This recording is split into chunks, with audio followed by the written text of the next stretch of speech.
Okay, notice is hereby given of the regular meeting of the Board of Education of the Town of Westfield in the County of Union, New Jersey at 6:30 PM on the evening of Tuesday, November 19th, 2023 in Cafeteria B of Westfield High School, 550 Dorian Road, Westfield, New Jersey.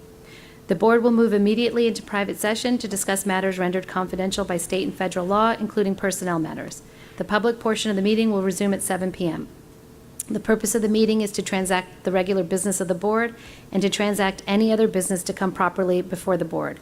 This is to advise the general public and to instruct that it be recorded in the minutes that in compliance with Chapter 231 of the Public Laws of 1975, entitled the Open Public Meetings Act, the Westfield School Board on Thursday, September 14th, 2023, caused to be posted at the office of the Board of Education located at 302 Elm Street, Westfield, New Jersey, and delivered to the Westfield Leader, the Star Ledger, the Westfield Library, Town Clerk of Westfield, Tap into Westfield, and Patch.com. A meeting notice setting forth the time, date, and location of this meeting.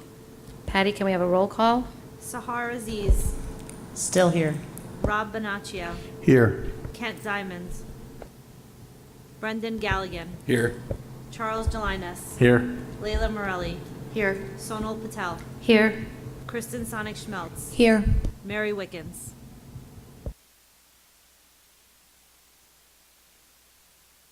Okay. Layla, can you lead us in a flag salute?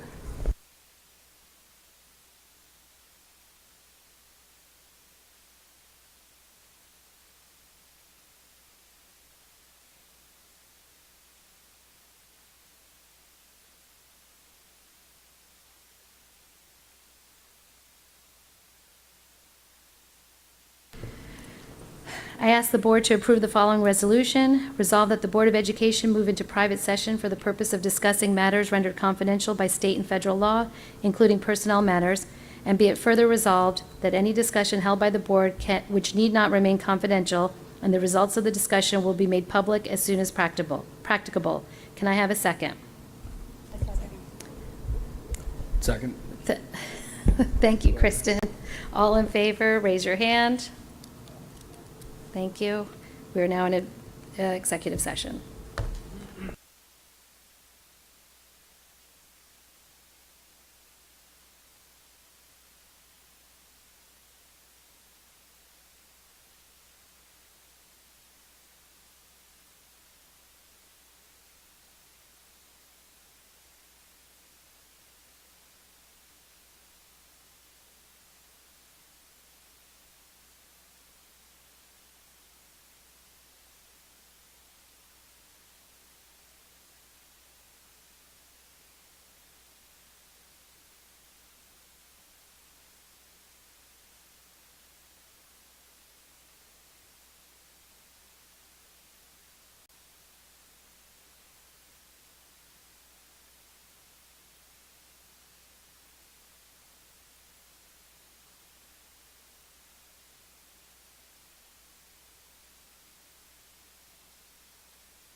Okay, we'll continue with the public meeting of the board. CJ, do you have any announcements?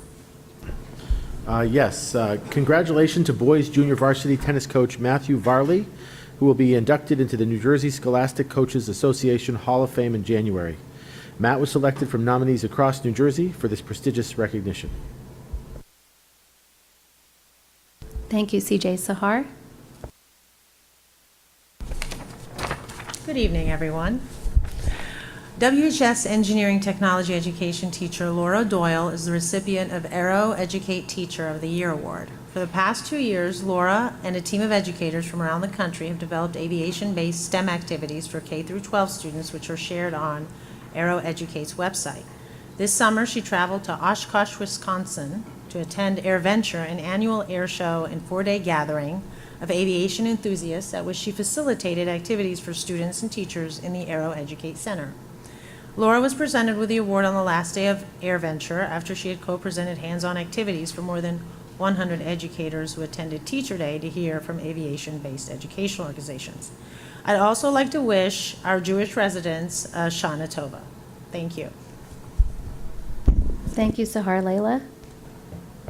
Today is IT Professionals Day. We are grateful to our information and instructional technology professionals who keep our digital world running smoothly and securely and who help our staff and students in so many ways. Thank you. Thank you, Layla. Kent? All right, thank you. The Rotary Club of Westfield is collecting gently used adult and children's bicycles along with sewing machines to send to Togo, Rwanda, Tanzania, Belize, and Guatemala.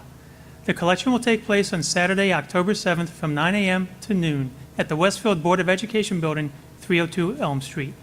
A donation of $20 per item is kindly requested to help offset shipping costs. Thank you. Thank you, Kent. Brendan? Yep. The Parent-Teacher Council Special Education Committee is holding a fall social on Thursday, October 19th, beginning at 7:30 p.m. The location will be announced later based on the number of attendees. Please RSVP by Monday, October 9th to westfieldspecialedparents@gmail.com. Thank you. Kristen? For many years, the Police Athletic League, PAL, has supported and funded the PAL tutoring program, which is designed to ensure that students at Westfield High School, Edison, and Roosevelt Intermediate Schools have access to free tutoring from peers. PAL tutoring will begin on September 27th and continue through June 5th, 2024. It meets every Wednesday afternoon from 3:30 to 5:30 in the WHS Student Center. PAL tutoring will not meet on 11/8, 11/22, 1/24, and 1/31. The peer tutors are either National Honor Society members or WHS students who have volunteered on their own. WHS staff members oversee the space and take attendance. Halfway through each PAL session, pizza is delivered to the school for all who are working in the Student Center that week. Snacks, water, and juice are also provided. Please reach out to WHS Assistant Principal Warren Hines at HYNES at westfieldnjk12.org with any questions. Thank you. Thank you, Kristen. Rob?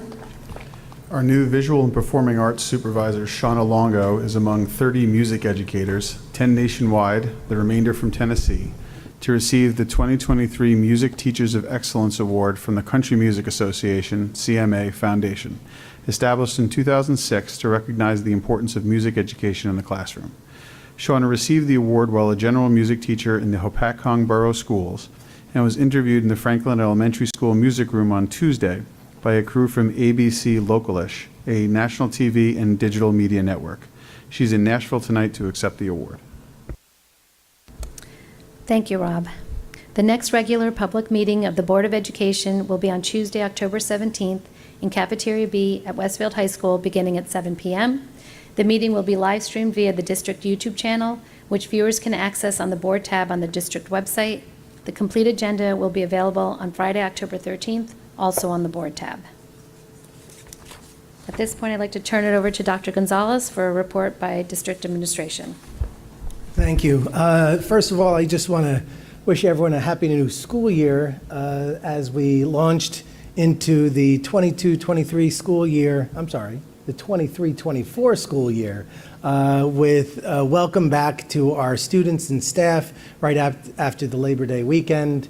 And it seems as though 2 weeks in, it feels like we never left. Our students and staff are in the depths of learning and teaching as they normally would, and based upon the amount of work that I see taking place and the amount of excitement and enthusiasm, looks like we're going to have some exciting reports by our student representative throughout the course of this year.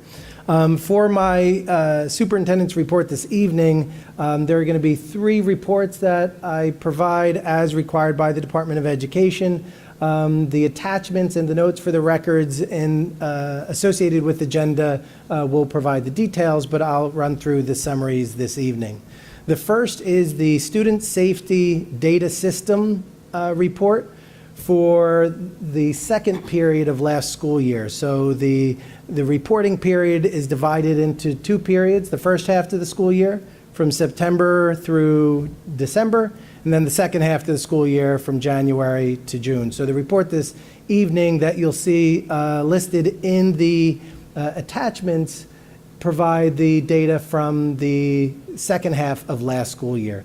So in the report, again, I do not want to just simply read the numbers. I want to provide everyone with just an overview that the report includes the number of incidents that qualify as violence, vandalism, substance abuse, weapons, and/or HIB that's confirmed, any other incidents leading to the removal of students, any use of restraint or seclusion as required and permitted through our policies and through regulation, as well as any HIB cases that were alleged, any HIB trainings that were provided, and any HIB programs that were conducted. All of those reports are listed by school in the SSDS for the second period last year. And again, that information is in the attachment for this meeting's agenda. In addition, we have the 2023 Graduation Pathways Report. Once again, that's listed in our notes for the record. And each year, the superintendent of schools shall annually report to the District Board of Education, no later than September 30th, a graduation pathways report for the preceding year that includes the following information. So for the class of 2023, we provide the total number of students graduated, the number of students who graduated under a substitute competency test, the number of students who graduated under a portfolio appeals process, the number of students who received a state-endorsed high school diploma as a result of meeting any alternate assessment requirements for graduation as specified in their IEPs, the total number of students denied graduation from the 12th grade class, and the number of students denied graduation from the 12th grade class solely because of a failure to pass the high school and of course, proficiency assessment. All of that information, once again, is to be included in the annual report, but you'll note in the chart that's provided in the notes for the record, for the class of 2023, through the governor's order, there is no graduation assessment. So all of the assessment data that I'm supposed to report out actually doesn't exist for this past school year because it did not apply for the class of 2023. Therefore, the only data point to report for the class of 2023 is that 468 students received their diploma in June, and no student received a diploma after completion of summer school. The alternate pathways, the alternate assessments were referenced in Dr. Bolton's August assessment presentation regarding the New Jersey Graduation Performance Assessment, NJGPA, just got it right. And we wanted to just make sure that we made the connection between how those data points relate to this report. The other report that I'm including this evening is the report on the New Jersey Quality Single Accountability Continuum Review. So throughout the course of a district's life cycle, the State Department of Education submits each school district to a triannual review. So every 3 years, the county office, as an extension of the New Jersey Department of Education, conducts an accountability review based upon specific indicators outlined in the district performance review in each of 5 areas. The first area is instruction and program. Second is fiscal management. Third is governance. Fourth is operations. And fifth is personnel. As a result of the review, the county comes into the district and conducts a paper audit of any documents that they need to see that isn't available to them electronically or through the state's database. And it essentially consists of a conversation and review of those documents between the administration in the district and the county office representatives. I'm pleased to report that during our review of last year, during the spring, the county office reviewed our results and finally provided us with the outcome of those placement scores.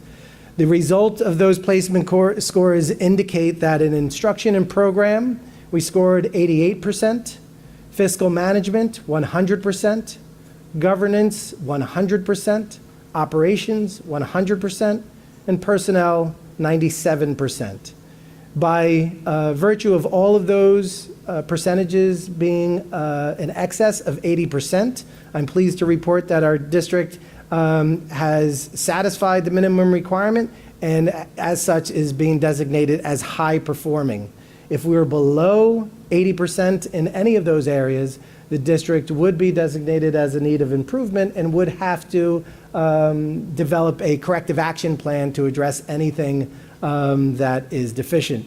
So in this case, through the hard work and cooperation of all members of the administrative team and the support staff in our various departments, I'm thrilled that we've been able to get such a designation that will hold us through for the next 3 years until our next review.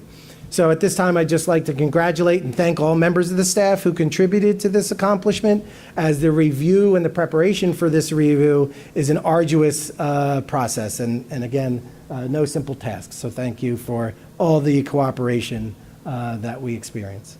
And then last but not least, tonight I'm thrilled to welcome Casey Iser, our new student representative to the Board of Education. Casey is a senior and active member of the Westfield High School community. He's president of the Westfield High School Student Government Association, was inducted into the National Spanish Honor Society last May, and has been involved in athletics, community service, and other extracurricular activities during his years in the district. We're thrilled that he will join us this year to share updates and to represent the student voice on the board.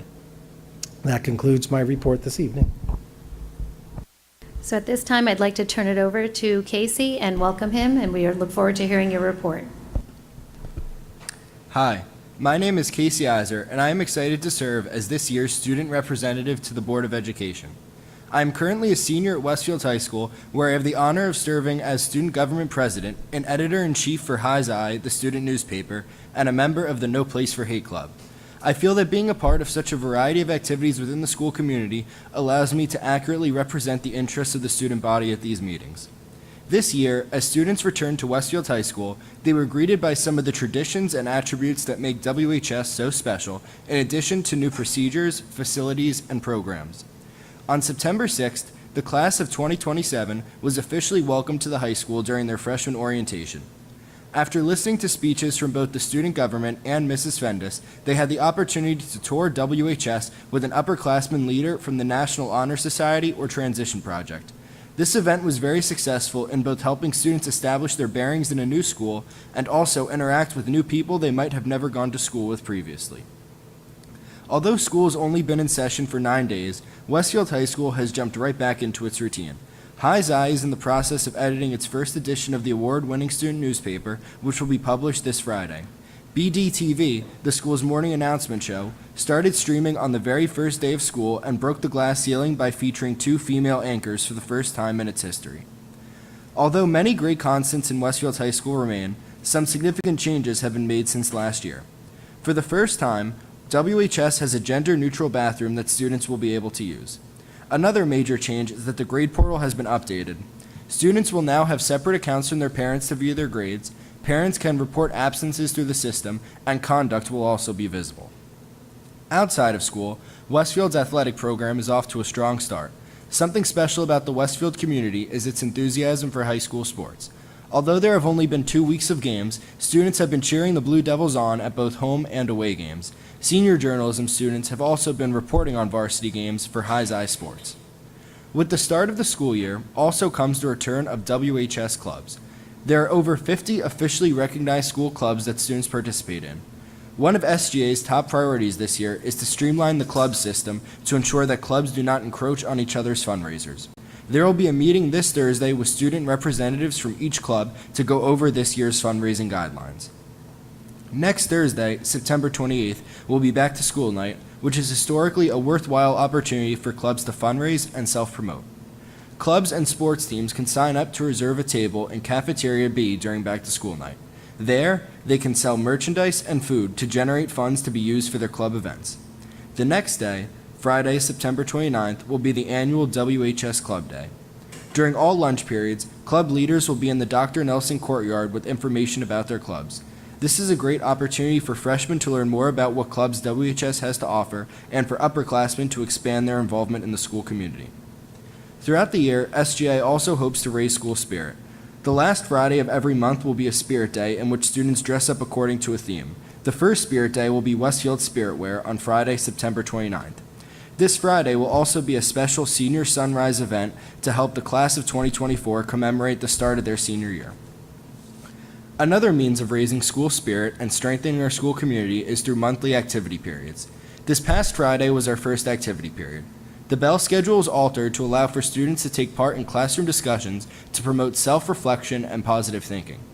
Next month's activity period will be run by the SJ. That activity period will be used to host the annual student versus staff volleyball game. Students will compete for the chance to play the teachers while the rest of the school cheers them on, raising money for breast cancer awareness. As a whole, there is a sense of excitement among the students as they return to school, and we cannot wait to see all that the WHS student body will accomplish over the course of this year. Thank you.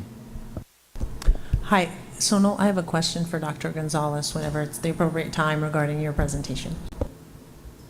Okay, thank you, Casey. We'll move on to board committee reports. So there's no discussion after he gives a presentation, just to ask him some questions? Is that not, we do that usually. This was just a report, it wasn't a presentation, but if there are questions that you Just a you could couple ask, questions. Thank you, Casey, welcome to the school board. Mainly just a question about the safety report, the HIB report, because something that I think we're all very interested in. So I was looking at the numbers, and it looks like there's 89 at least reported incidents, and I assume not all of them were necessarily found for cause or to have in fact been HIBs. So my question, and I have brought this up before, is how does the board find out what trends are in these HIBs? So in other words, I can speak for myself as a board member. I want to be sure that we don't have a disproportionate number of students who are black who are experiencing anti-black forms of harassment, intimidation, and bullying, or Jewish students, or Muslim students, or pick the various categories that are protected by the HIB laws. And so I really appreciate this calculation, but I wanted to know how the board could be informed on those trends, which presumably would then inform the district's preventative measures rather than just individualized reactive measures. So there is no report that the board receives, so it doesn't fall under the purview of the board to receive that report. But in the work of the administration, it certainly provides us with the opportunity to tailor our programs and our professional development to meet those needs, especially within the realm of our DEI initiative and even the strategic plan. Looking at those data points specifically were included as a highlight to and an augment of our executive existing DEI work so that we can tailor that. So I would imagine as we continue to develop programs in response to that, we would then be able to provide the databases for that. But certainly within the work of the administration, it falls into the data that we would be using and would continue to use to develop those programs. So I think through those presentations, we'd be able to share that. Okay, next up is board committee reports, curriculum, instruction, and assessment. Rob, I believe? So the SIP committee met for the first time this school year on Monday, September 11th. First, a note on how we're going to operate this year. We are continuing a process that we implemented last year by scheduling our meetings to occur 2 weeks before regularly scheduled board meetings. And that's designed to give board members as advance notice as possible of the topics to be discussed at SIP, and then to review the agenda and report, always available on the board portal, far enough in advance of both the committee meeting and the full board meeting to review any proposed actions and ask any questions they might have regarding topics and recommendations. And I should really stop and welcome our new Assistant Superintendent of Curriculum and also Dr. Weissman, who are leading these meetings for us, providing data. It's great to have had the leadership attendance in those meetings expanded to include you both. And we appreciate the support for making that scheduling work. We've also improved the process further, again, a great idea by Drs. Bolton and Weissman, by scheduling as far in advance as possible visits from the district's department directors, so the leaders of the history department or math department, for example, who, rather than what we were usually doing, which is presenting individual courses that would be up for reauthorization, are now going to present on the full scope of their subject matter. So they'll give a broader overview of the department, its programs of instruction, how their courses comply with DEI, accessibility, other state requirements, and then how the courses that we're talking about fit into the overall subject matter being taught. So we reviewed the schedule of presentations that's been set so far, and as topics are confirmed or different speakers are confirmed, we'll place those on the board portal so we can give it as advance notice as possible of who's going to be speaking and when, in case there are specific questions for these individuals.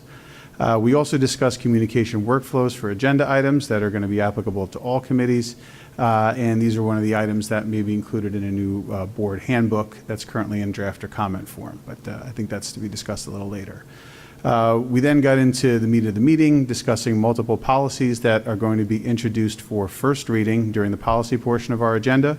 The first is a regulation to implement the approved policy regarding remote instruction. Next is a policy governing health and physical education standards, which hadn't been updated in some time. Those updates incorporate state requirements and standards that have already been incorporated into our health and phys ed curriculum, and just taking those and placing them in the policy that applicates it. So really just evening out what's in the curriculum with what's in the policy. Finally, we're updating and streamlining our policies regarding graduation.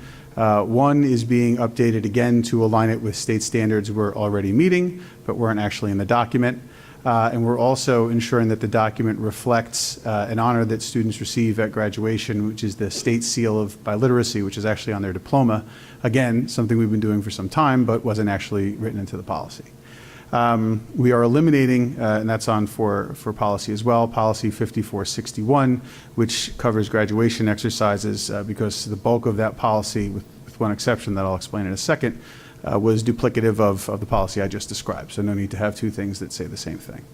There were two questions that came up during our discussion of those policies. The first, regarding the health policy, noted that the additions to the policy in some cases referred to very specific diversity and DEI requirements, state statutes requiring education on certain topics, but not to others.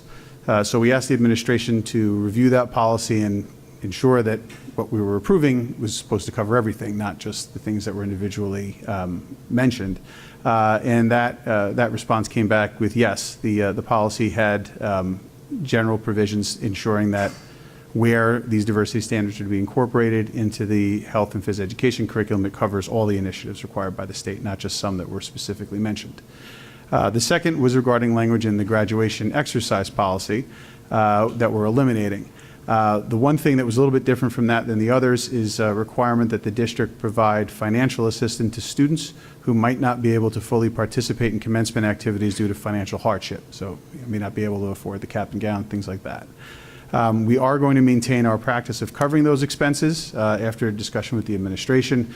They've told us, Principal Svennis has said that that's going to be placed, since it won't be in the policy, in the WHS student handbook to ensure that that continues. Towards the very end of the meeting, it was a long meeting, we reviewed the work done at the Curriculum Summer Workshop, where faculty and administrators met over the summer to start a comprehensive review and revamp of our curriculum content and documentation. Overall goal there is to ensure greater consistency in curriculum, providing for greater equity and more uniform instruction and outcomes.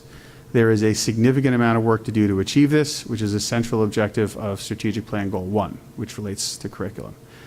We also discussed something on the agenda for approval today, the Statement of Assurance for District Professional Development and Mentoring Plan. That's a lot of words. That means the state has a requirement that each district have a professional development and mentoring plan for their faculty. And this report is required to be submitted every year to assure the state that we're doing what we're supposed to be doing. That sounds bland, but the professional development and mentoring plans are not. This, for what I think is the first time, we have a full schedule of professional development laid out for our faculty and staff from the beginning. That hits on any one of a number of touch points, just very central and organized professional development work that's going to serve as a model going forward. Let's see.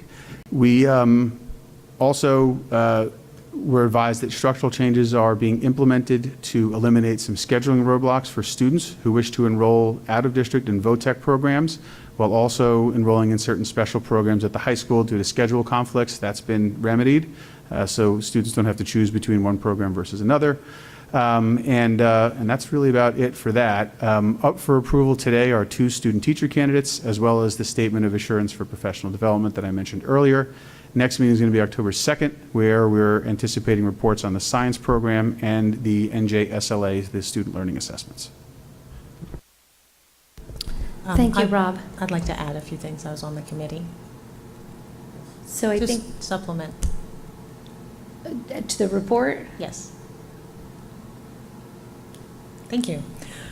So I just wanted to add 2 things. I'm also on the curriculum committee and also attended the meeting. So the first thing, just to build off of what Rob said, is we were talking, because I think board governance is very important in making sure that this board is functional and doesn't, have unnecessary conflict. One of the issues was adding items to the agenda for every committee. And the discussion point was ensuring that every member of the committee is an equal member, and that there weren't tiers of members, that just because, that in other words, the chairs or the co-chairs, which is a new concept that Brendan Galligan created when he was president, effectively are not gatekeepers of any of the committees, and that everybody is a member. And so what I had discussed and suggested is that we incorporate into the handbook, and I've talked to Ms. Patel about this, is that every member has an opportunity to add to the agenda, and then it is up to, and whatever the process is for determining, yes, we'll include it in this month, or no, we won't, is the same, and it doesn't essentially give priority to a particular member simply because they happen to be a chair or co-chair. So I just wanted to bring that up, so that we all can discuss it. I don't think it's a very controversial suggestion, but something to include in the handbook. And then the other question was at really when we were going to have deliberation about a draft handbook. We do not have a handbook. There's been something that's been distributed, and I just want to make sure that it doesn't get passed without the opportunity of the board to review, deliberate, discuss, because it is presumably then going to be something that we've pre-committed to following. so I'll be bringing up what we plan to do with the handbook, and so you can understand where to go with your comments and what we'll do going forward in my report, which will come shortly. Finance and Facilities, Brendan or Kent? Yep. The Finance Committee met on Friday morning. It was a quite lengthy meeting for the beginning of the year, but we had a lot to get through. First, we looked at the end results of last year's budget. Special ed and transportation came in way over budget, but we've been talking about that for a while. Health benefits came in slightly under budget, and that was able to help us cover the overages in special ed and transportation. District revenue in investments exceeded budgeted amount as interest rates were higher. Reserve accounts, when we close the books for the year, any money that's left over is rolled over into, it's called fund balance, and we move it to one of a couple of reserve accounts. Mostly we put it into capital reserve. This year we're anticipating approximately $3 million. We won't have a final number until the audit is complete, but that money almost all of it will go towards the Roosevelt facade project.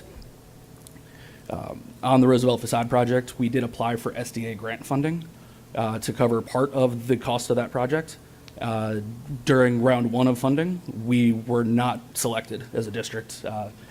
The Department of Education prioritized projects like HVAC upgrades and windows over things that we consider more necessary, like a failing facade. With the Roosevelt facade, the steel beams are in on the Clark Street side.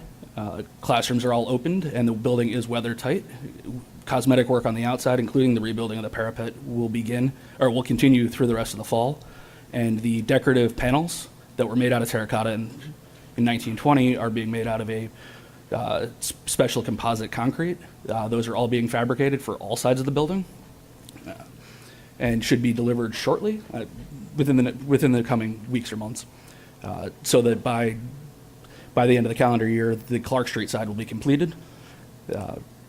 We are looking at a way to add the spires back to the parapet, if possible, without drilling any holes that would compromise the waterproof envelope.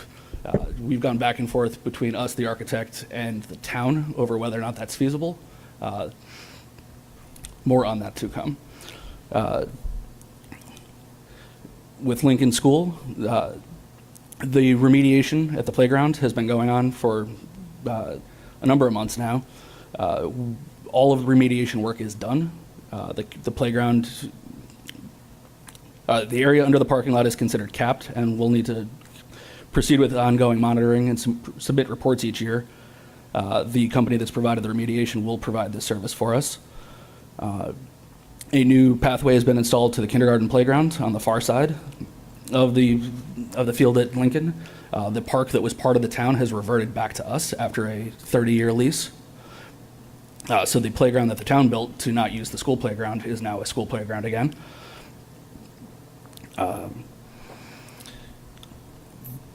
The PTO has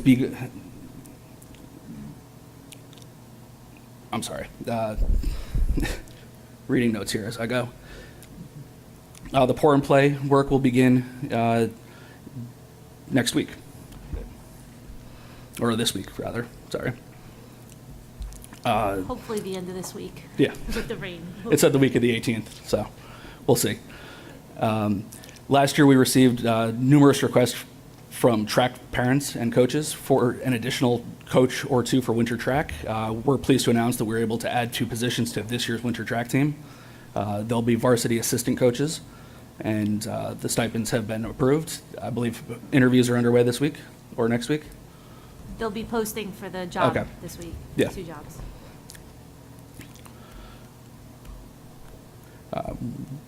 We've begun the process of a demographic study in the district to figure out where our population is, what growth is expected, especially in the light of development that's forecasted. The committee is recommending that we proceed with a firm called Statistical Forecasting for the demographic study. We used them in 2017, and we discussed the number of options that are offering to us. Looking forward to some of the data that we did not select last time with them, whether it wasn't unavailable or we chose not to proceed with it. Looking specifically, not just what the numbers are, but where people are located. And that will help us steer our conversation around any future construction and referendum work. This demographic study is critical to making sure that we're not just doing what we think sounds good, but what the numbers support. And as we begin the 23-24 budget, or school year, special ed and transportation costs are both under review as costs continue to rise. Health benefits, the medical is stable for now, but prescription costs are higher than last year, and we've met with capital or extra review.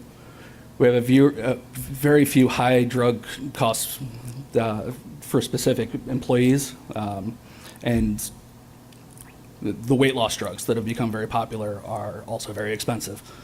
We're continuing to monitor those. We have updated the employee prescription plan to include a $0 copay for some maintenance generic prescriptions that are mail order. And we're promoting this to the staff. It's a substantial increase, cost savings for us. And revenue interest continues to exceed budget expectations. And that is it for our report. Does anybody have any questions on the 26 or 27 topics I just threw out at you? I do. I think we'll save, we should really save the questions for the action items at the discussion time. So we'll move on just for the report out at this moment. Many of the items will have no action on them. So that's why I was asking if anybody had questions on some of the items that I reported out. I think the concern is this is our only opportunity for us to talk as a board, because we've been instructed not to use email. And so I have actually some questions since I'm not on the finance committee.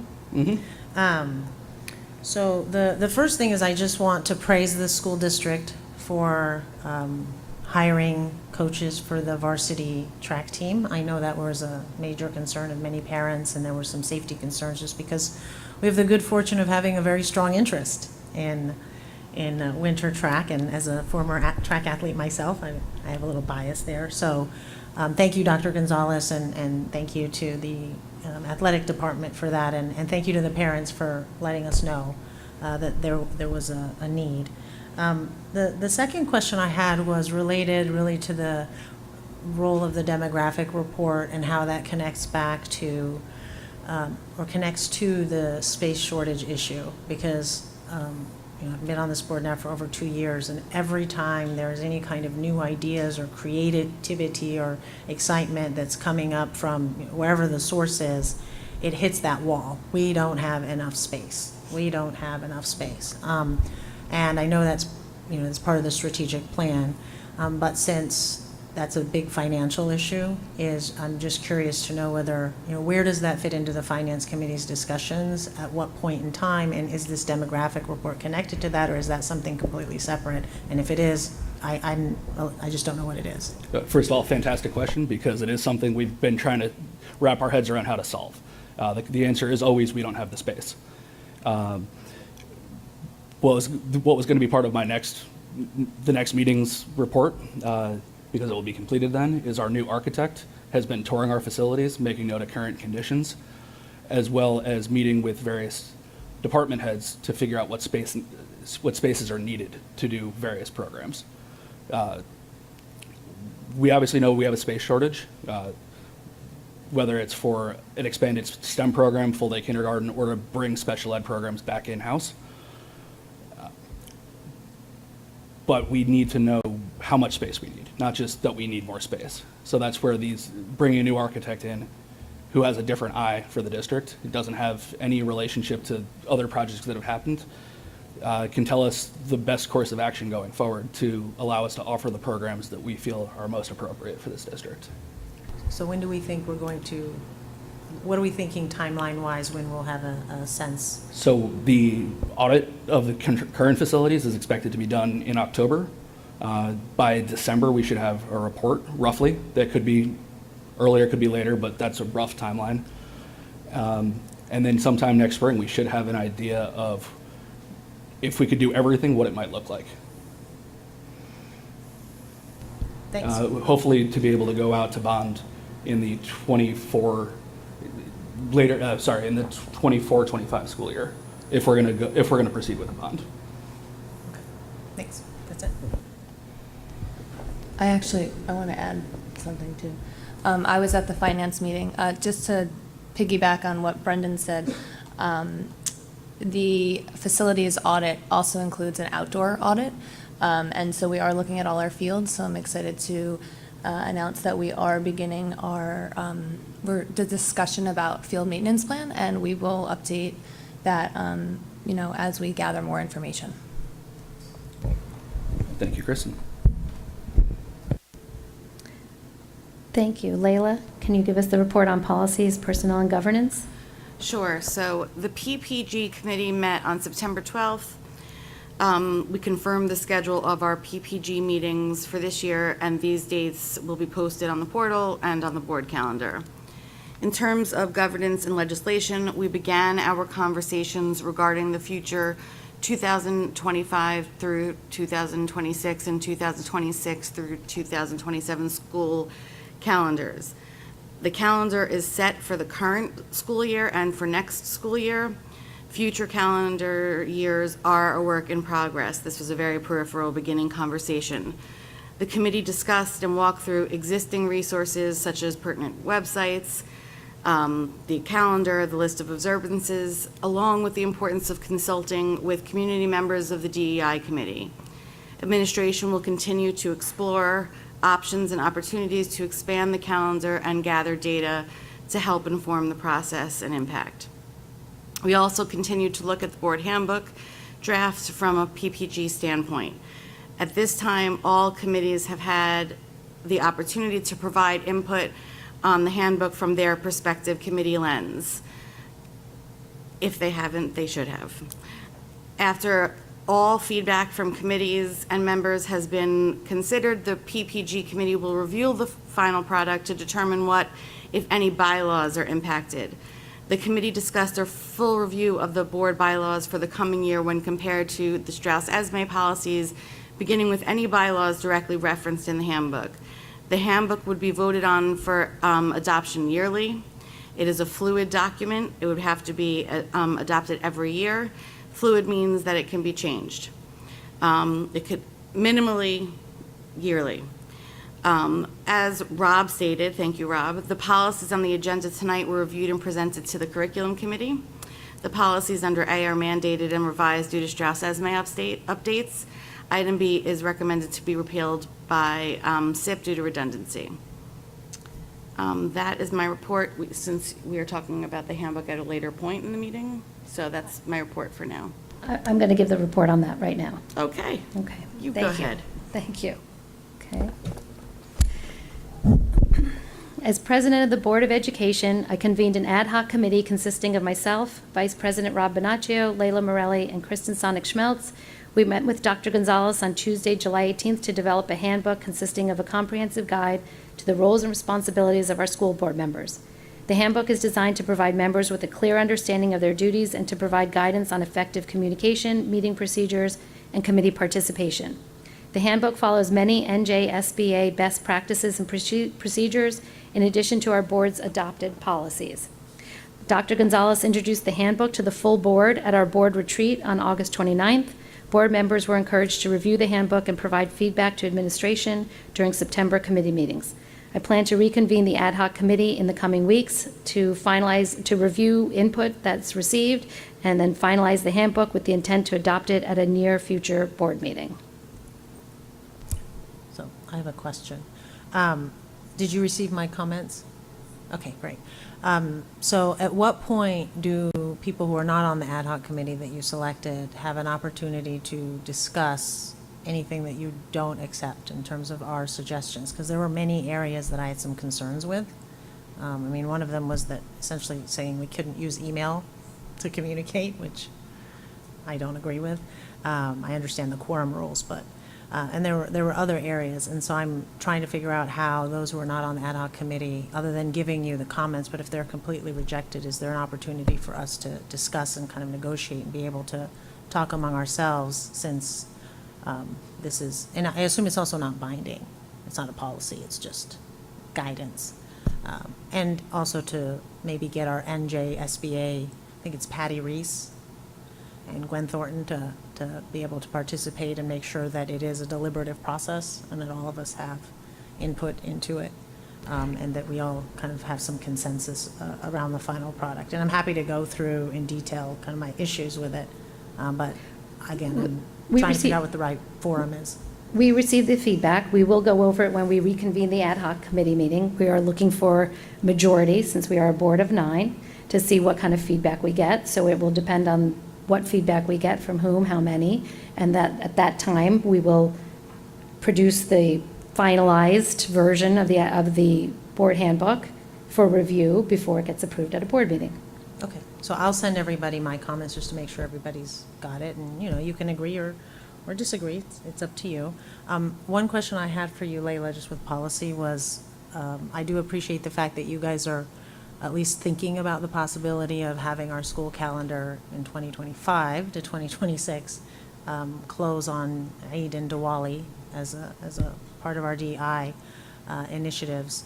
I think one request I have from you, and if you could kind of let us know, when I brought this up in June, and obviously I did not get the rest of the board to agree, I was told that there were some contract problems in terms of the limitations of being able to move, because my suggestion was, can we move some teacher training days that may not necessarily have to happen on a particular day? And that way we're not adding more days to the school year, or we're not making, disruptive changes.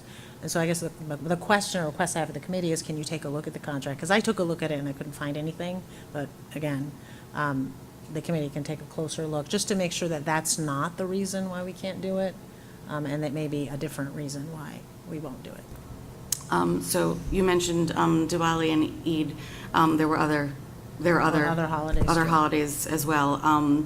There is something in the contract about full-day professional development that needs to be considered, along with many other things. But absolutely, that's the goal of having this conversation and having it early, is that all of these things are looked at, and trying to accommodate as many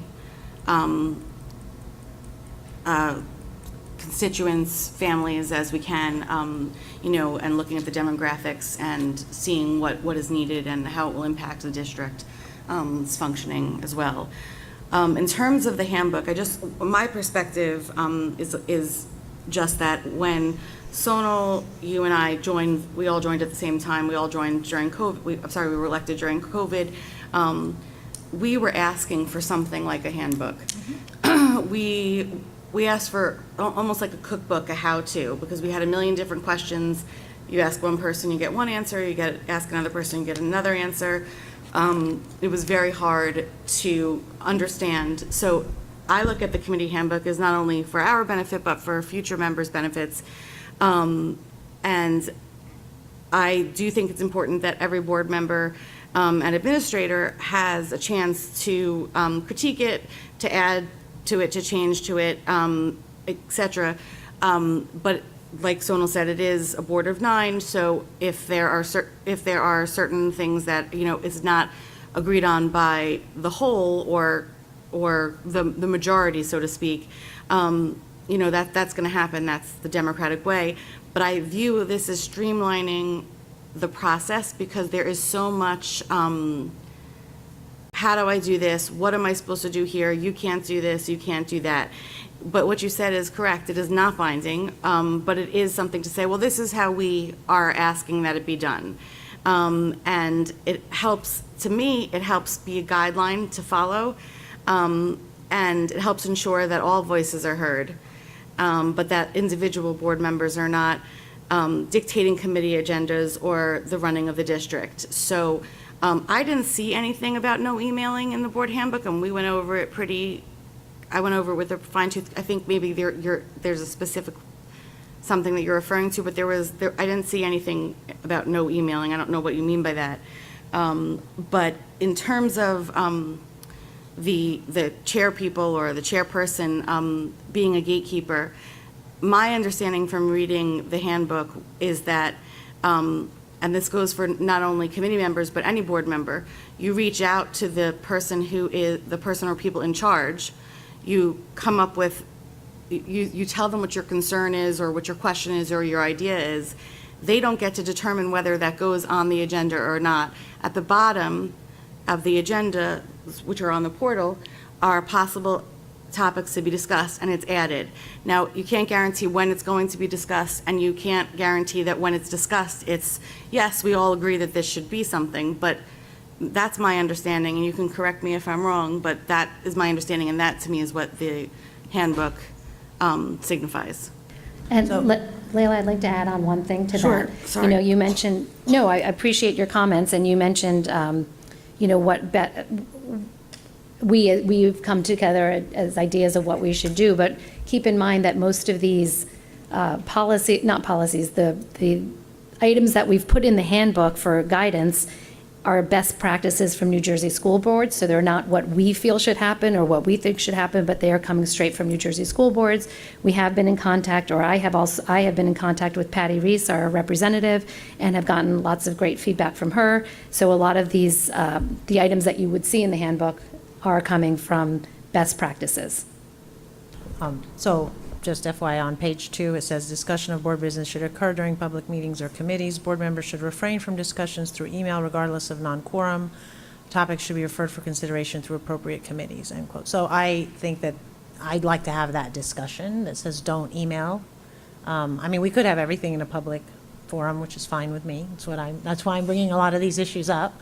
But sometimes you do need to email, right? And it's quicker. We're very busy people. We're parents. We have jobs, and meetings are once a month. And sometimes if you want multiple people, maybe 2 people or 3 people, obviously it's not the quorum, and it's more efficient. So I'm just giving you an example, but let me just be very clear. I support having a board handbook, and I agree with you that we need one.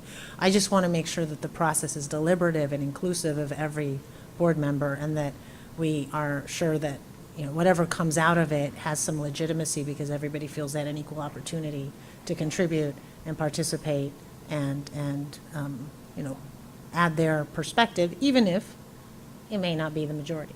That's it.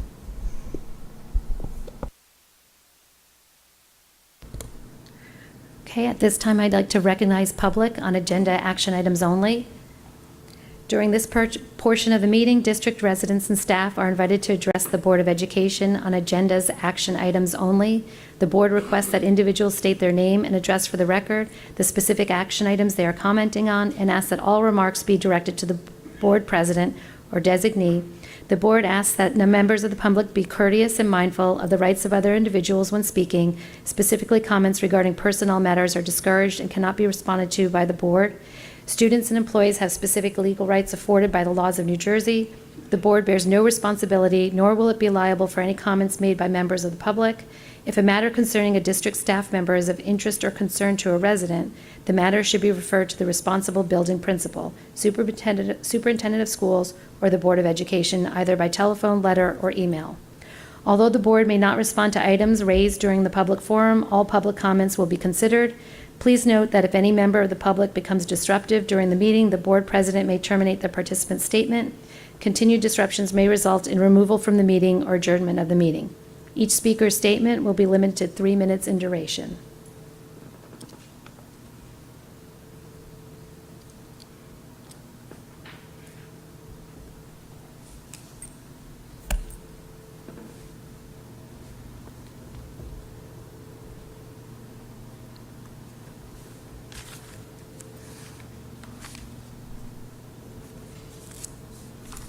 Hi, Emily Barker, 434 Longfellow. I just had a few questions. I don't know, you can answer or not answer at this time, but about the comprehensive health and physical education attachment that I know is being discussed. Item number 2 on that says breast self-examination. Just curious, it says grades 7 through 12. Will girls and boys be separated while this is discussed? Number 12, sexual assault prevention. A lot of these items have grades, and this one doesn't, so I was just curious as to what grades that will be discussed in. Suicide prevention, same question, what grades? And then final question is the history of disabled and LGBT persons. Will this part of the curriculum be woven into the subjects taught, like in social studies, English, whatever, like whatever is being discussed for that section, or is this like a separate section in each of those subjects? Just curious. Thank you.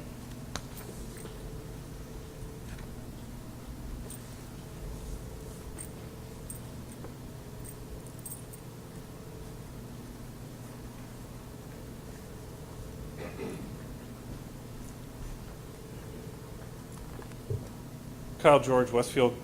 I want to also ask a question. Sorry, you have to state your full address. You can't just say your name and 302 Elm Westfield. Street. Thank you. I want to talk about the comprehensive health policy. I hope that you apply that to everyone who speaks, because they didn't do it last time. Absolutely. Comprehensive health is up for policy vote. It's policy 2422. It's confusing a little bit because there's also, I believe, a curriculum for comprehensive health. So this is a policy. There's also the curriculum. This is a policy, I think, in which the curriculum is framed. There is a parental opt-out option for parts of this policy. That's good to see, because at the end of last school year, in one of his first official acts as a board member, remember he published without disclaimer at first, Mr. Jelinas published an anti-parental rights manifesto in Tap Into Westfield. While it's great to see this opt-out here, parental rights needs to be given first-class treatment in all student records and health policies. I remain concerned, given the Jelinas publication, that there's a lack of respect for parental rights in the district. And I'll just end by saying I'm gravely concerned that I heard there was another swastika found in Westfield schools again today in Roosevelt. I hope you can comment on that and how some of the other things that we're educating kids about can be incorporated, or that, so this puts an end to that. Thank you.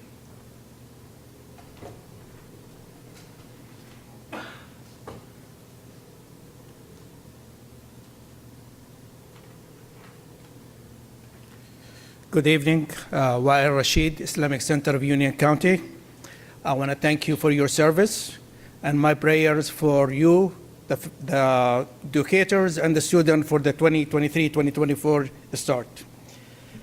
We met in September 11 on special meetings. There's many questions were asked, and we got no answers for them.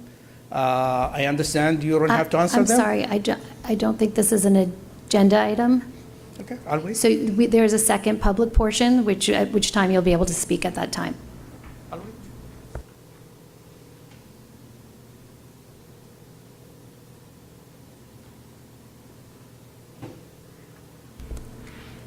If there's no more public comment, I'm closing public comment at this time. And I'd like the board to approve the minutes from August 29th, 2023, regular, and the September 11th, 2023 special board meeting minutes, and the August 29th, 2023 regular and September 11th, 2023 special executive session minutes. Can I have a second? Thank you, Kent. I'd like to discuss something before we vote. I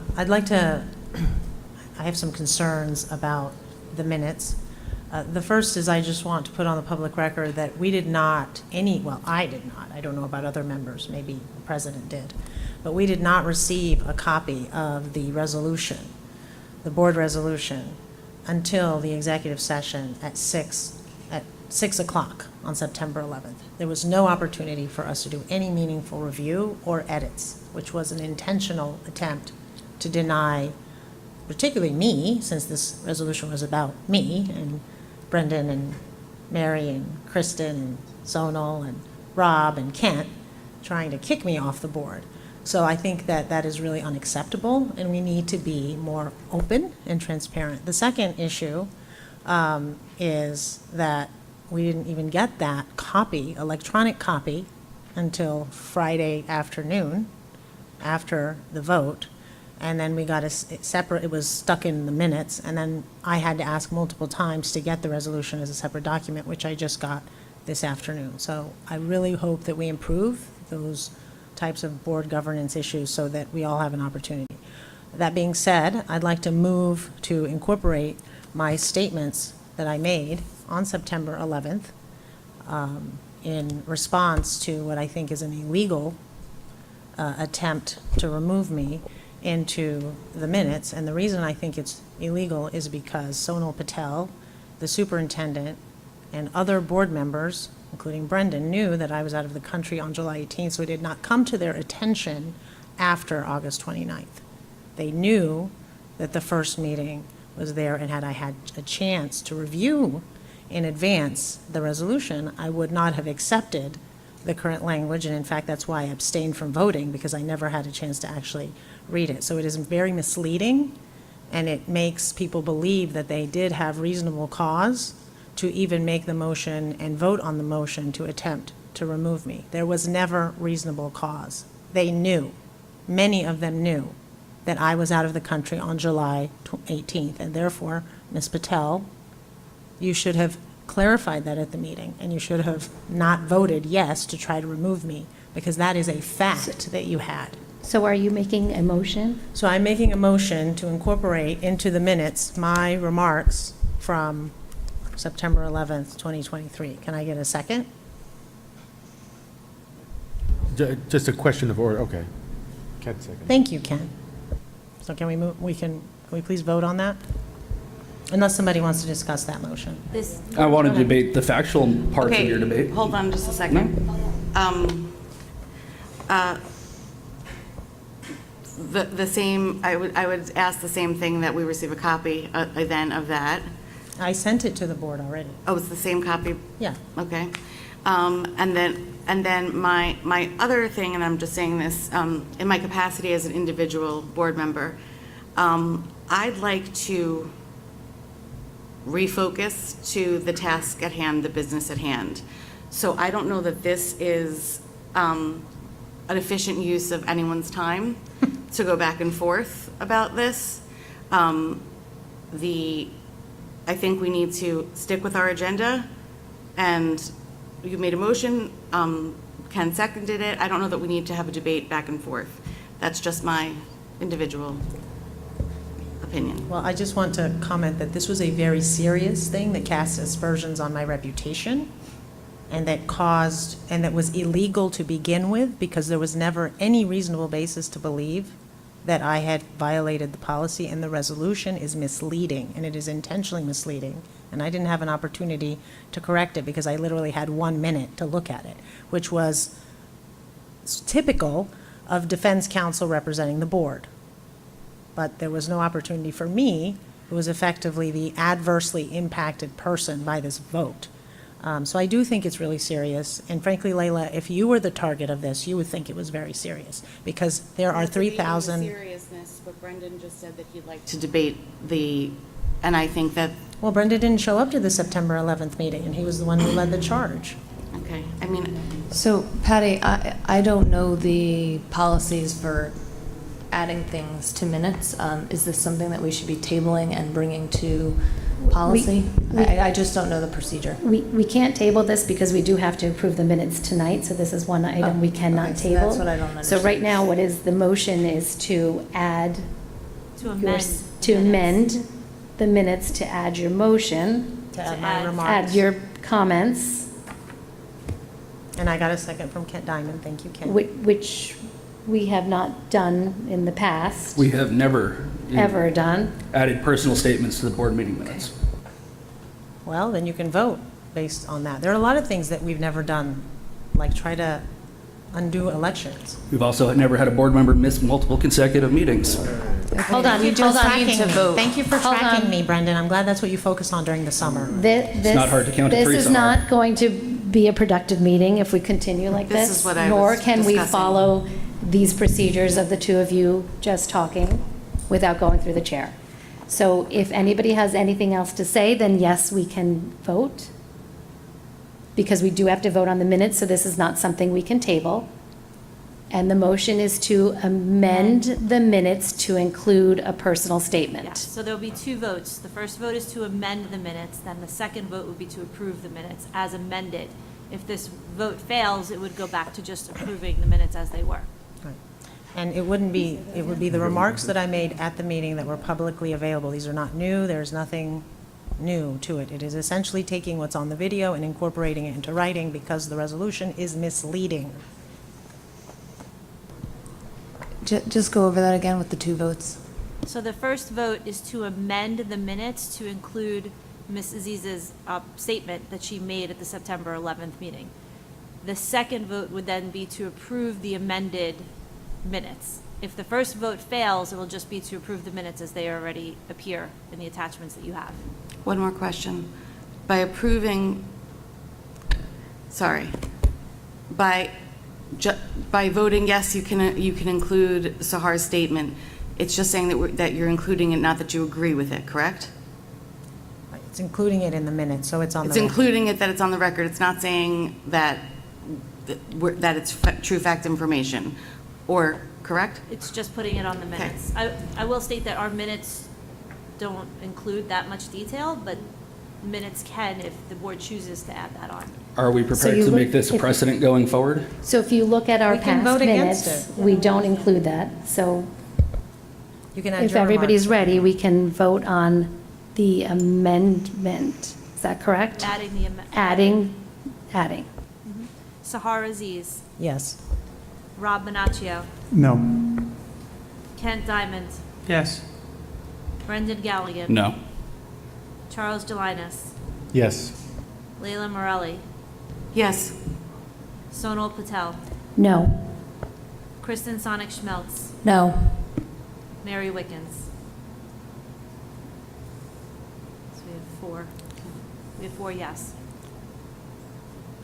4 no. Huh? But no majority, it fails. No, it fails. There's no majority. So now we go back to approving the minutes as they were originally stated. Yes. Can we have a vote?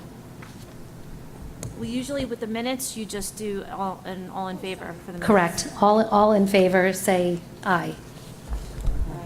Aye. I have to abstain on the September 11th meeting minutes and the special minutes. I vote no on both. Okay.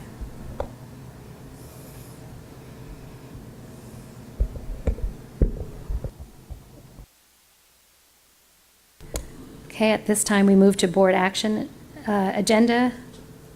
Personnel. Leila?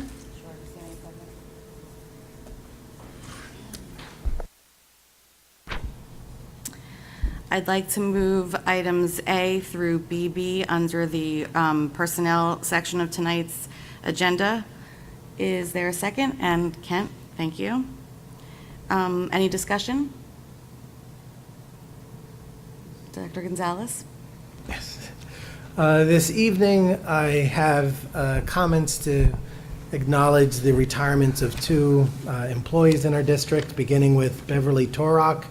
Beverly Torok began her career in the Westfield Public Schools District in September 1993 as a physical education teacher at Westfield High School and Edison Intermediate School. She was also the physical education coordinator at WHS for many years. In addition to her teaching responsibilities, Beverly coached a variety of sports, including field hockey, volleyball, softball, and swimming.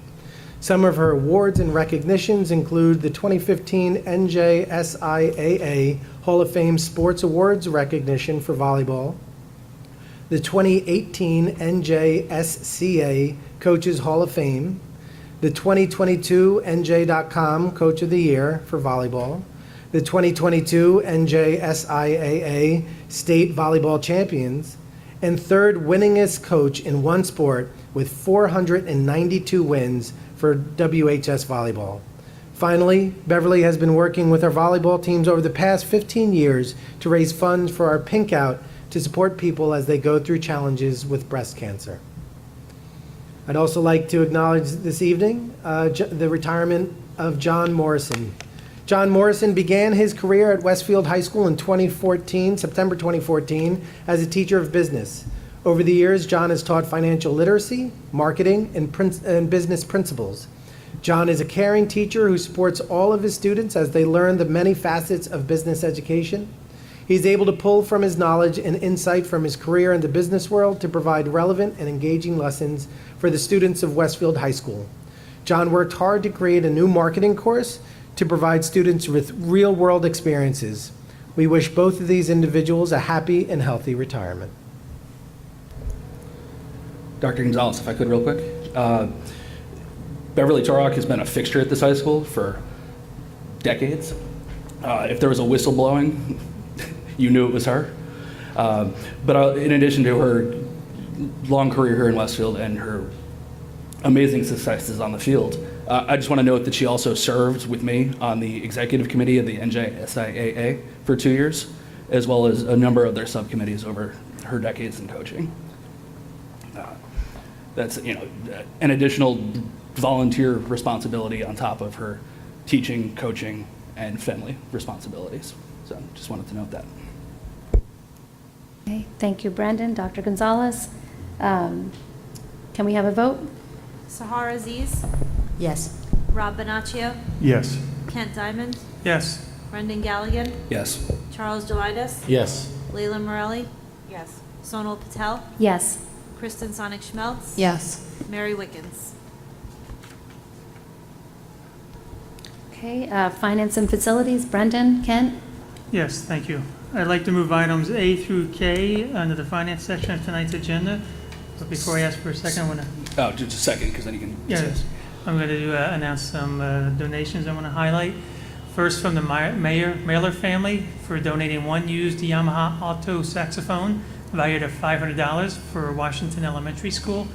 And second, from the Jewish Federation of Greater Metro West, a donation of $1,500 to be used for Holocaust education and remembrance in the Westfield Public Schools. With these two donations, the total value of donations for the 23-24 school year is now up to $36,166.95. So thank you both to the Mailer family and to the Jewish Federation of Greater Metro West. May I have a second? Second. Thank you, Brendan. Any questions, comments, thoughts? Patty, can we have a vote? Sahar Aziz, Yes. Rob Bonaccio, Yes. Kent Diamond, Yes. Brendan Galligan, Yes. Charles Delightus, Yes. Layla Morelli, Yes. Sonal Patel, Yes. Kristen Sonic Schmelz, Yes. Mary Wickens.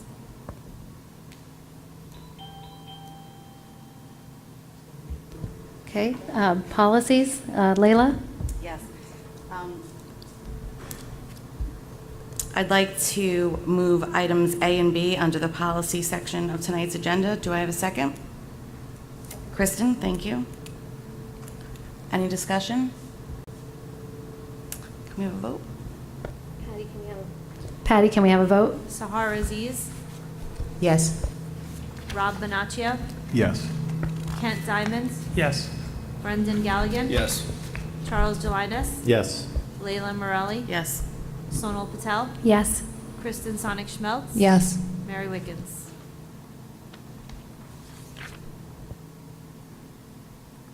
Okay, curriculum, instruction, and assessment, Rob? Sure, I'd like to move items A and B under the curriculum, instruction, and assessment section of tonight's agenda. Second? Okay. Any discussion? Okay. Patty, can we have a vote? Sahar Aziz, Yes. Rob Bonaccio, Yes. Kent Diamond, Yes. Brendan Galligan, Charles Delightus, Yes. Layla Morelli, Yes. Sonal Patel, Yes. Kristen Sonic Schmelz, Yes. Mary Wickens. Okay, at this point, I'd like to acknowledge notes for the record.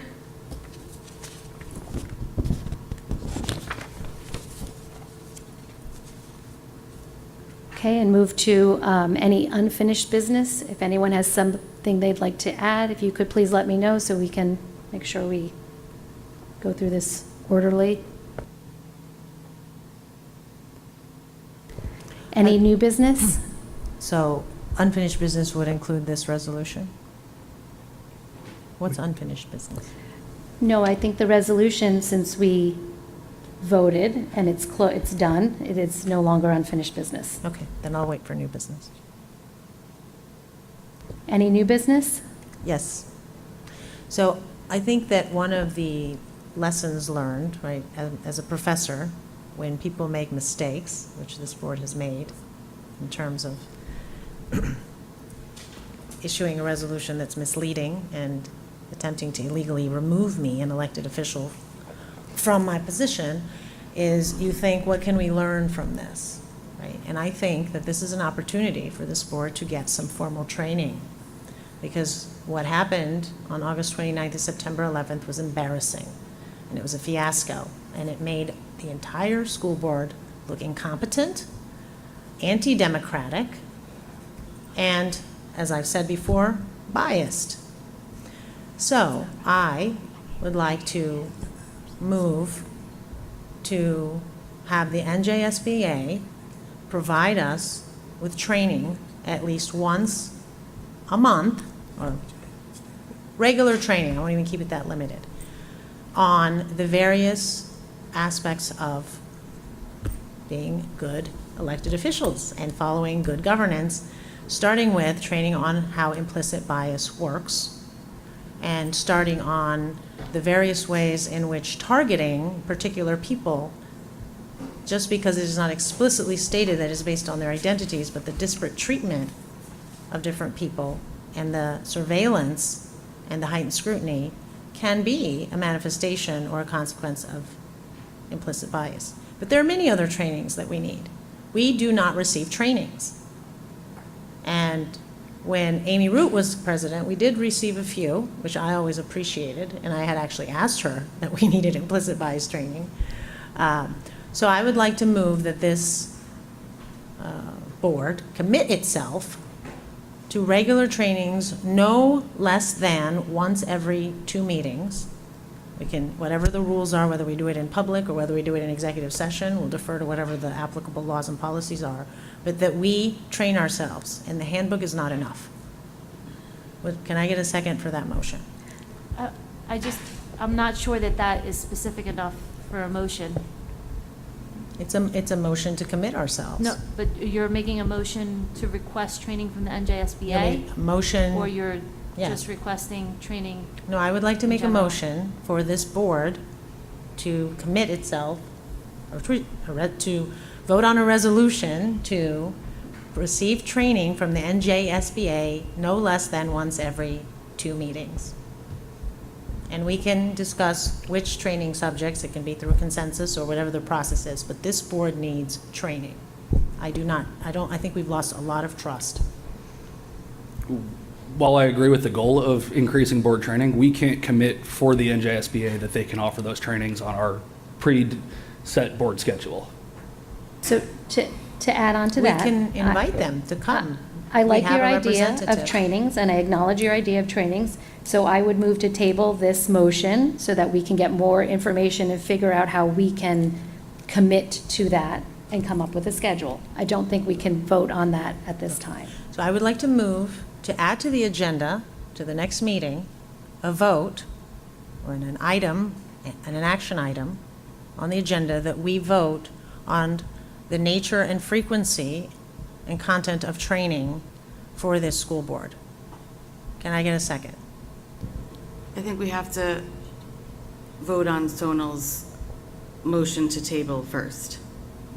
Correct? She didn't motion to A table. motion to table is Motion to table presidential. has not happened because we need a motion that has to be first and seconded. Right. So do you understand? I'm essentially moving to add something to the agenda that we can then discuss at the next agenda item, next meeting. And Kristen seconded the motion. Thank you, Kristen. I think you did. I don't want to put Okay, anything I'm in sorry. hands. Do you still I second? don't- Because that changed. I mean, I did put my hand up because I'm in favor of education. I understand that there could be limitations, so I like the idea of not necessarily committing ourselves to every other month and the Okay. flexibility of putting it So on we can next add an month's agenda agenda. item to remove an elected Can official. we add an agenda item at the board table? Like, I've never I seen don't this know. done before. We just did. You just did. In August 29th. I see. Okay, so your motion was to add training, No.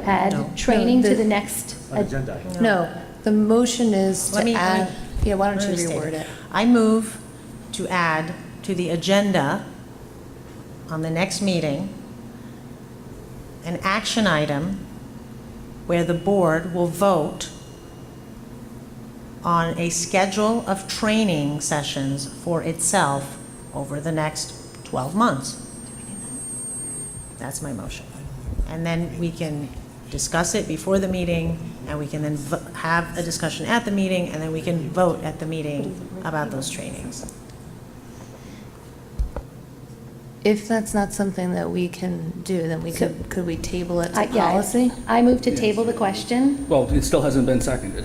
It was seconded by Okay. Kristen. Okay, then. So now I'm moving to table the question. Can I have a second? Second. Thank you, Leila.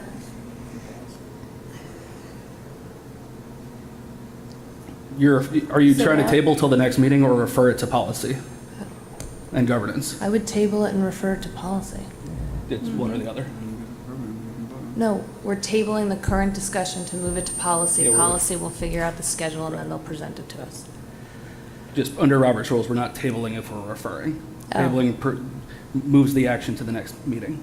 I don't think we can even decide where it would go to until we research this further. So I don't think we can, So table it, and then next month we can refer it. My concern is that it will go nowhere. And that's why I want to add it to the agenda item, so that it requires all of us to have to discuss it and vote on it at the next meeting. If the policy committee would like to discuss it in preparation for the action item at the next agenda, that's fine, and I think that is appropriate. okay, so you made your motion, it was seconded. I made the motion to table the question, which was also seconded. So at this point, it is, We have to vote on your motion to table. And sorry, just a point of order, again. and it what requires a Brendan- majority vote, yes. What Brendan was saying, is that a motion to table or a motion to refer? If we table now, then we will decide where to refer it to at the next meeting. Oh, okay. Which will just postpone the training more. If I could just add, I think it's important to note, since I've joined the district, we've had a board goal for training every year. We do have precedent of trainings being provided by our attorney. We've had school board's representatives. So this board, fortunately, is committed and has a track record of those trainings taking place. And certainly, I think would continue to be part and parcel of the work of the Policy and Governance Committee. So I think if, depending on the outcome of the vote to table, if it gets tabled, I think the Policy and Governance would once again be the same exact place where it should be referred to. And then the Policy and Governance Committee would be able to report out on the research and the recommendation. And at that time, if there's a choice to remove the motion from the table, to put it back on the floor, if it's necessary, we could certainly do so. I think we're not in a position that it's necessary, but certainly, our work over the last several years, all I could speak to is, since I've been here, has included trainings by school board representatives as well as the board attorney. So I've been on the board for 2 years, longer before you got here, and I have not received training since Amy Root left. And I'm talking about training when we are in session. I've done the NJSBA mandatory trainings. All of us have to do that. But and when the council comes in during executive session, it's usually about a particular issue. But what I'm suggesting is what we did, and this was before you came here, when Gwen Thornton would come and she would give us presentations. She was our NJSBA representative, and I found them to be very helpful. And then it stopped. You are correct that we did commit, but we are not enforcing it. And I think- just want to, I'm sorry to interrupt. So I want to just state that I have a factual dispute with you. I don't think that we have, the type of training I'm talking about is where, as a board, we receive NJSBA training. Usually it must be in public because of the open government laws, which is fine, we're not hiding anything, and the public can benefit as well. But this fiasco that just happened the last 2 meetings, to me, brings it home that we need training. Again, I just want to clarify for the record, because I'm the one who organized them, so I could confirm, we've had public presentations by Gwen Thornton on at least 2 occasions. One was operating within effective committee system in public. One was Westfield Board of Education roles and responsibilities in public. And then the third was done by board attorney in public on ethics and roles and responsibilities. So since my arrival, we have at least those 3 that were held in public and are documented in our minutes. And so and they were farther in time, and I would like them to be more frequent, and I would like to add implicit bias, and I would like to add kind of the different rules of order, and I would like to add the different ways in which we can have more transparency and deliberation. I'm sure there's a long list of trainings, that's what they do. So I'm effectively saying we need to do more of that. And I think that we need to call the question at this point. There's a Thank motion you. to table, and we are going to vote on that motion, and then we'll go from there. Can we have a vote, Patty? Sahar Aziz, No. Rob Bonaccio, Yes. Kent Diamond, Yes. Brendan Galligan, Yes. Charles Jelinas, No. Leila Morelli, Yes. Sonal Patel, Yes. Kristen Sonic Schmelz, Yes. Mary Wickens. The motion's tabled.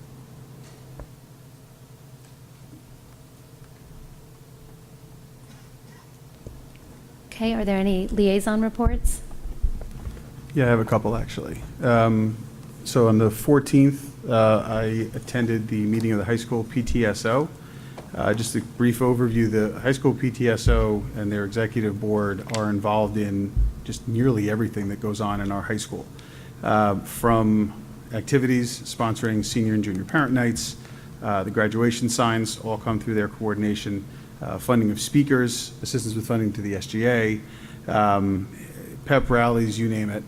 They also support our facilities. They've made significant donations to the Dr. Nelson Courtyard, for example, and provide positive reinforcement to teachers, custodians, again, overall an integral part of the high school.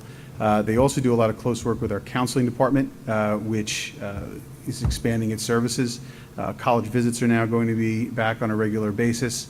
The PTSO also helps to sponsor the Wish I Knew When series, where upperclassmen and college students will advise, either new folks in the high school or folks who are about to graduate, just some things that they've learned, tricks of the trade. So if you are a high school parent, one thing they asked me to make sure I mention, be sure to join the PTSO via the membership toolkit. If you have any issues getting on there, email the Vice President of Communications, who's Josephine Stack. And this is the best way to stay up to date. A lot of folks ask, when can we, how do we find out what it is that's going on in the high school? This is the way to do it. Second liaison report is from the Rec Commission, which I was at last night. A couple of reports from them. They had a successful year at the pool, 9,700 members there. Asked me to make note that they should have renewal applications for the pool out in early January. They've also made significant improvements to Windsor Park. Asked me to share that the next up on their agenda is some significant improvements to the Memorial Park playground. And finally, the Rec Commission's fall programming is out. Visit the Rec Commission website through the town for that. It's a very significant brochure with a lot of different activities that certainly supplement the curricular work we're doing here. Any other liaison reports? Yep, just a quick Go one. ahead, Brendan. As the board's liaison to the NJSBA and the UCSBA, I just want to let everybody know that the first meeting of the year of the Union County School Board Association will be on October 11th. That's a Wednesday, the week before our next board meeting at the Westwood in Garwood, 7 o'clock. Dinner will be served at 6. Free and available to any board member who would like to attend. Thank you, Brendan. Any other liaison reports? I do. Wilson Elementary School will be having its general PTO meeting on September 28th at 7:30 p.m., 7 or 7:30. So if you are a parent of Wilson Elementary, I hope that you will consider first and foremost joining the PTO, and second, ideally, attending the September 28th meeting. If there are no other liaison reports, I would like to recognize the public for comments. During this portion of the meeting, members of the public are invited to address the Board of Education on any topic. The board requests that individuals state their name and address for the record and asks that all remarks be directed to the board president or designee. The board asks that members of the public be courteous and mindful of the rights of other individuals when speaking. Specifically, comments regarding personnel matters are discouraged and cannot be responded to by the board. Students and employees have specific legal rights afforded by the laws of New Jersey. The board bears no responsibility, nor will it be liable for any comments made by members of the public. If a matter concerning a district staff member is of interest or concern to a resident, the matter should be referred to the responsible building principal, superintendent of schools, or the Board of Education, either by telephone, letter, or email. Although the board may not respond to items raised during the public forum, all public comments will be considered. Please note that if any member of the public becomes disruptive during the meeting, the board president may terminate the participant's statement. Continued disruptions may result in removal from the meeting or adjournment of the meeting. Each speaker's statement will be limited to 3 minutes in duration. You may come up, yeah.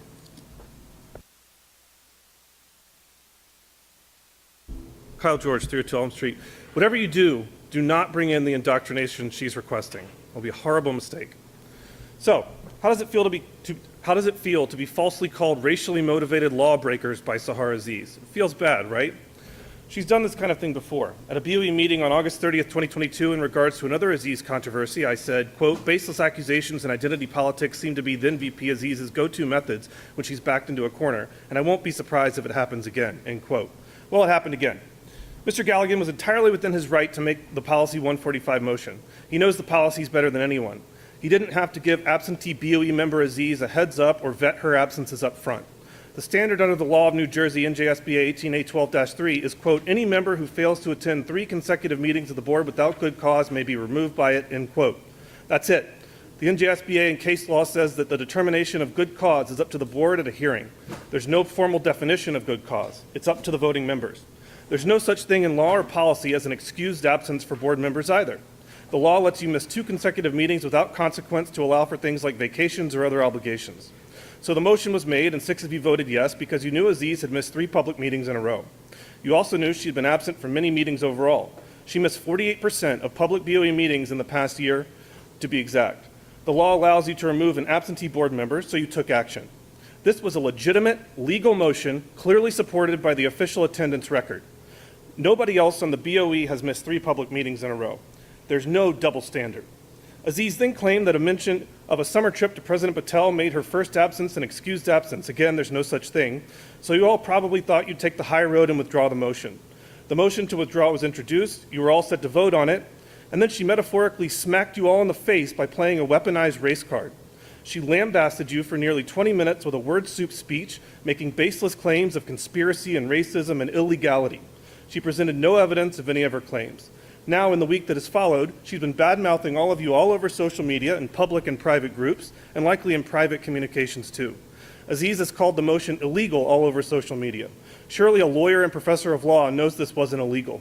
It seems like she's intentionally deceiving the public and capitalizing on the fact that most of the public is very uninformed on the topic, and the media is, for the most part, just running with her sensational mischaracterization. I think it's unfortunate that you withdrew the motion because it's given her the bully pulpit to continue to bully you.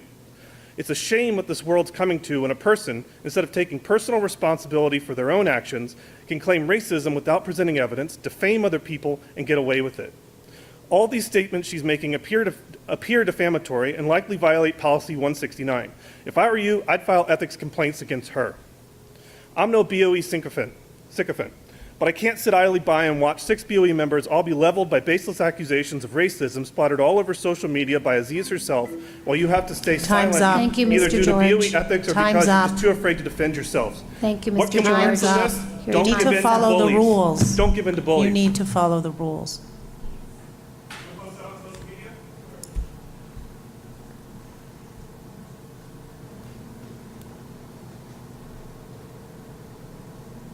Hi, Zoe McKelvey, 320 Harrison Avenue in Westfield.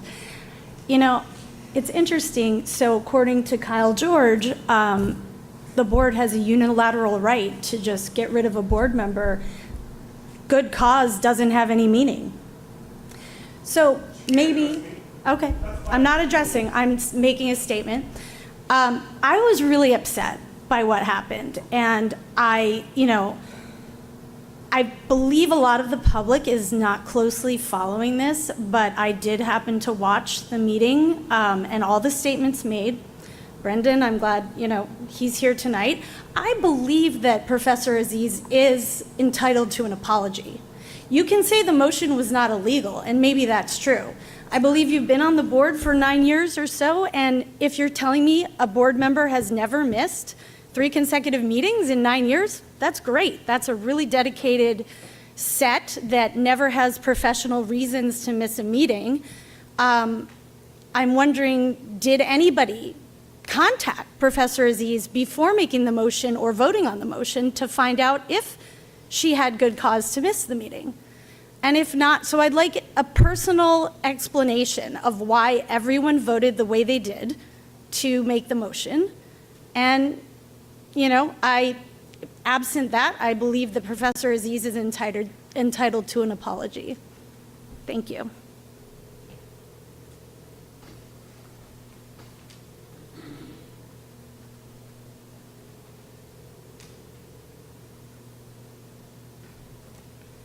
Good evening again. Wael Rashid, Islamic Center of Union County, 886 Douglas Terrace, Union, New Jersey. God created us as a nation to get to know each other and love each other and work together. Diversity is very important. What I see today is a show. I'm sorry. We need training, and DE&I am happy to help and sponsor. We all focus and care about our students. It's not about us. It's about our kids and our children. The community demand apology to be issued after September 11 meeting. Also answer to our questions. And also, Ramadan recommendation was sent to the team and considered to be an absent. That's not why. Because it's going to happen in 3 months from now. Also, possible the Eid is going to happen on Tuesday during the meetings. We need you as a team, you need to plan ahead and understand, not by choice or plan to miss a meetings. Talk to each other, delegate to each other. If a person knows that the person is traveling and you guys are supposed to be working toward our kids, you should communicate among yourself. And please, the mental health and self-belonging to our student is the most important here. And I'm here to support you if you need my support to make our student feel at home. Diversity is important in Westfield.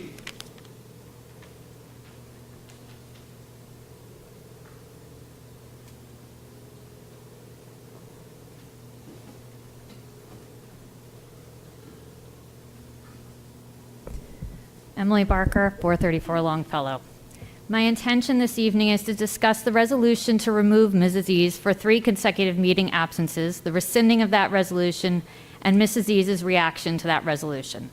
Firstly, to my knowledge, over the many years attending board meetings, Mr. Galligan seems to be very well versed in policy. It's kind of his thing. Therefore, since Mrs. Ease was out for 3 meetings in a row, Mr. Galligan had every right to bring his resolution based on board policy. Supporting motivation for that resolution was most likely the fact that Mrs. Ease has been shirking her duties in attending both public meetings and committee meetings. She was elected to be an active and productive member of the Board of Ed, which means complying with the requirements of that position. Mrs. Ease has had an overall abysmal attendance record, so that the board was well within their right to vote on a resolution. Now, because it wasn't explained to the public why the resolution was rescinded, it seems to the public that the board backed down due to the name-calling and aggressive ranting of Mrs. Ease, who, instead of taking responsibility for her attendance record and defending her position on its merits calmly and professionally, accused her fellow board members of being racist, which intentionally affects their reputations. Mrs. Ease loves to grandstand, bully, and paint herself as a victim. Firstly, she wrongly asserted in her rant last week that she was the only woman of color on the board.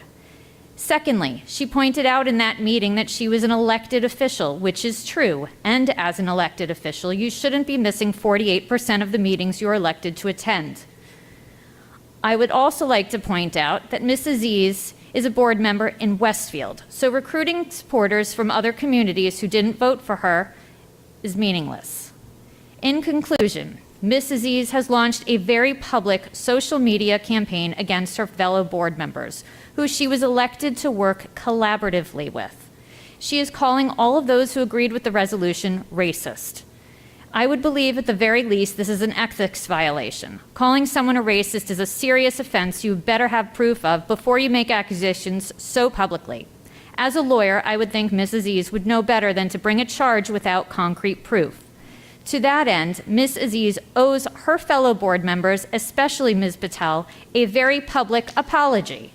In regard to the resolution itself, the decision has been made, so Ms. Aziz, please show up to meetings, do your job that you are elected to do, and do away with the grandstanding. You are no better than anyone else who puts in their time to serve this community.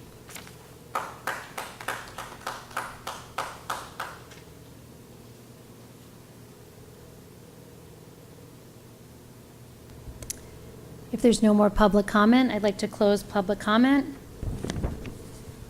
I'd like to make a motion to adjourn.